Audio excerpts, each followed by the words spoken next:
Breaking news this morning, family members of a 10-year-old Lancaster boy who allegedly died from abuse in his home are speaking out. Investigators believe Anthony Avalos may have been killed by his mother's boyfriend after telling the pair he was gay. KTLA's Aaron Myers live now where a news conference just took place. Aaron, what's the latest?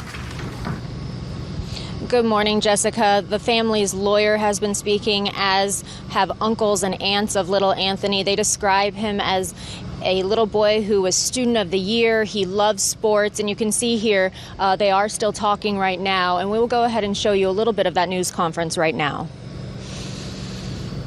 Anthony's dreams of becoming a police officer or a firefighter will never be fulfilled. But rest assured, my sweet baby boy, that you will always be loved, never forgotten.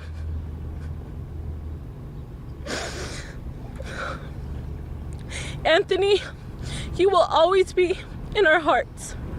Anthony was a really good boy. We are here today on behalf of Anthony to demand 100% transparency in the investigation of his death. The family wants DCFS to release all reports on Anthony Avalos and the other children in the household for the past 5 years. They're asking the sheriff's department to do the same and want the coroner's office to release preliminary findings on the little boy's autopsy. Little Anthony was killed last week. His mother called 911 saying the 10-year-old had fallen, but reports say the little boy appeared to be beaten and malnourished. The mother's boyfriend, 32-year-old Kareem Leva, was arrested this week for suspicion of murder, and now officials and family members want to know why Anthony Avalos was still in the household after previous incidents had been reported, and some substantiated with child services, including not being fed, physical, sexual, and emotional abuse, and being locked up.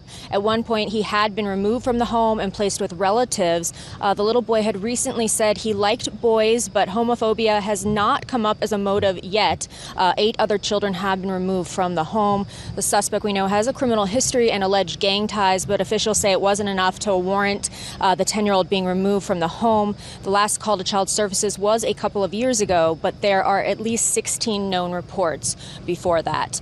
Back here live, I have reached out to the coroner's department and the sheriff's department, and at this point there are no updates on this investigation, but we will bring you the latest as we get it. That is the very latest here in Lancaster. I'm Aaron Myers. I'll send it back to you. 16 calls before